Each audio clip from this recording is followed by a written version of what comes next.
Thank you. Good morning. My name's Isabella Siegel, Bella for short. I'm 57 years old. I live in Bushey near sort of northwest London. I'm a chartered accountant by profession, and I'm a partner in quite a large firm of accountants in London. I have been married for 31 plus years, and I have 2 children. My son is nearly 28, my daughter 25. Background, your family background, early childhood memories. We start from there. Sure. Early childhood memories. I had a very enjoyable, loving family upbringing. My mum, my dad, and my younger sister. My mum is an archetypal matriarch within the Jewish family.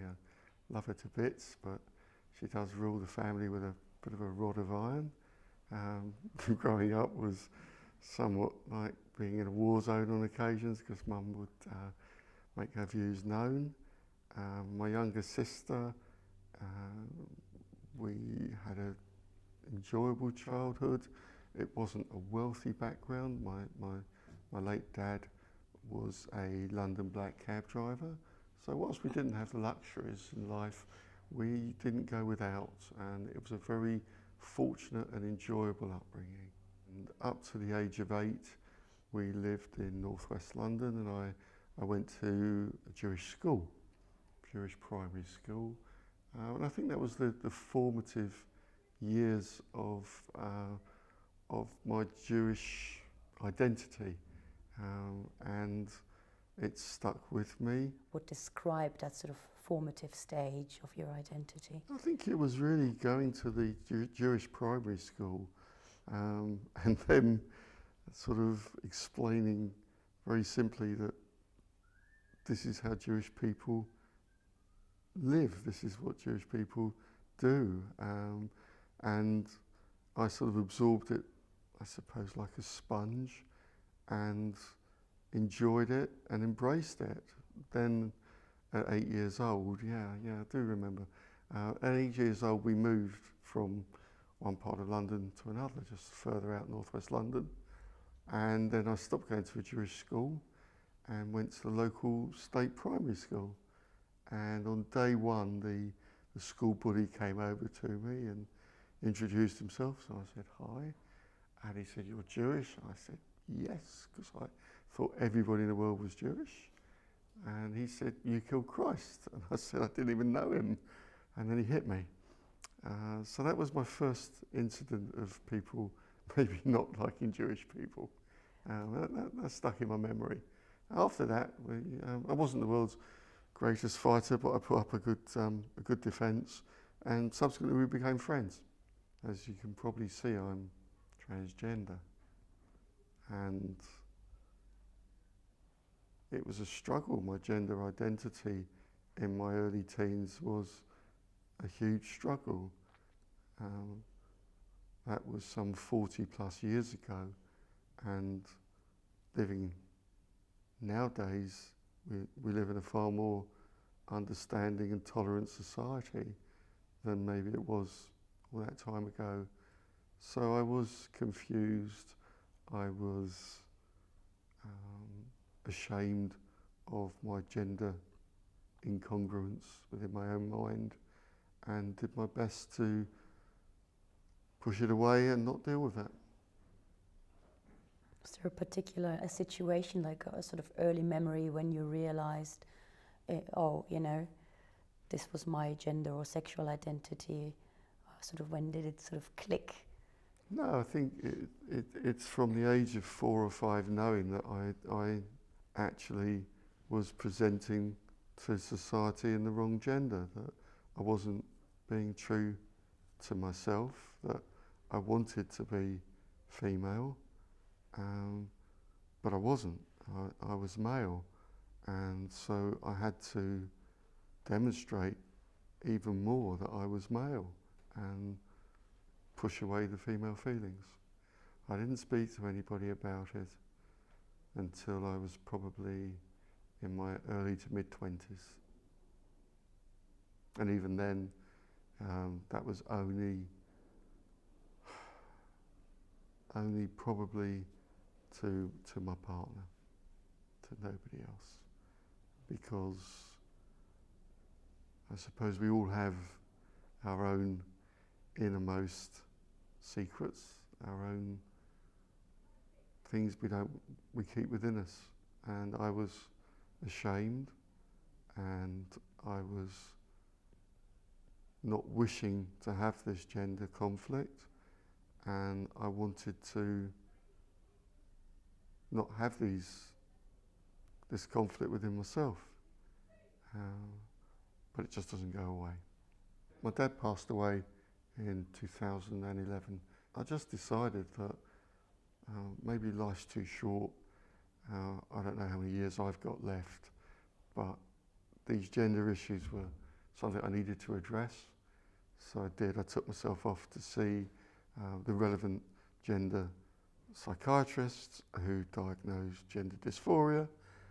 And 2 years later, here I am now, having transitioned and starting to live my life 24/7 female.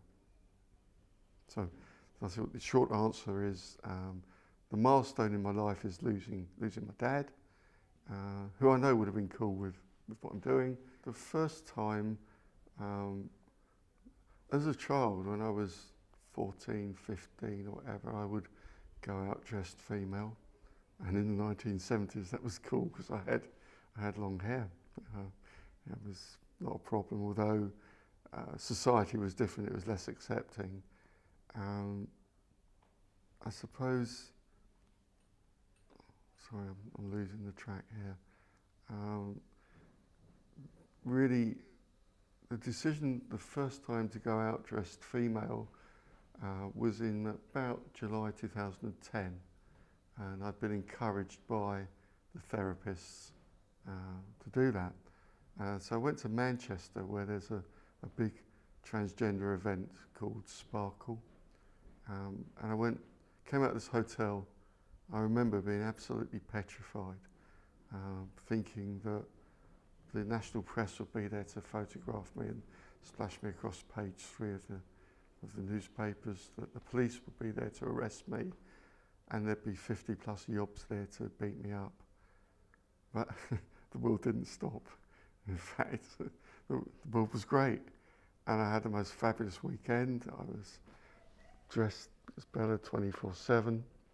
I remember on the way home on Sunday night, getting changed back into male mode, and it was a feeling like the last day of the school holidays, where your stomach would sink, and I really didn't want to go back into male mode, but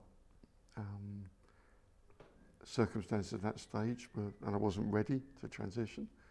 So that was probably the first instance. Second instance was going to Limud. Sorry if I'm not. So Limud is a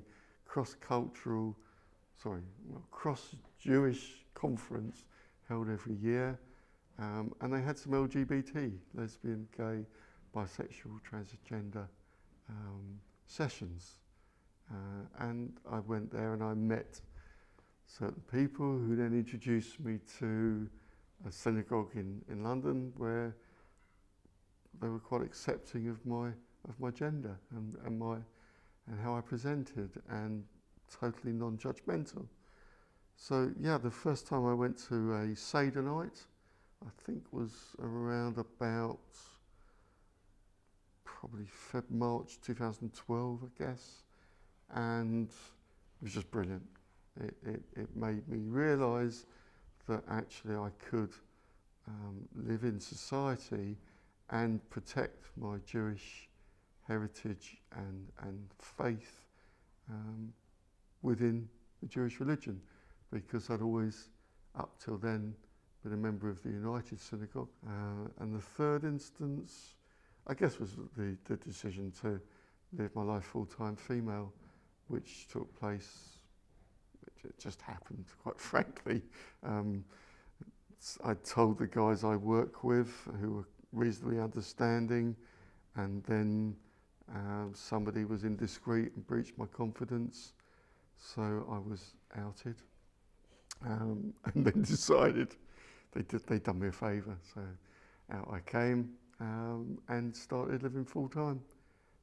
The downside, what I haven't mentioned, is the dilemma that on the one hand I have inner peace and happiness and I'm being true to myself, and on the other hand I'm hurting for people. Maybe I'm naive and simplistic, but really I just want to carry on my life, having changed gender roles. Now I've managed that, I think, reasonably well at work. So I have quite a large client following, and the reaction's been very positive. All they see, my brain and my abilities remain the same. Yeah, it's just that I present in a different gender. And so it's early days. I've only been living full-time female for 4 or 5 weeks. But there seems to be when I meet my clients or new people for the first time, I spend 5 or 10 minutes putting them at their ease, and then it's cool, not a problem. So going back to the question, I just want to carry on living my life as I was before, but in a comfortable gender role, and with my loving family around me and my Jewish heritage and identity preserved.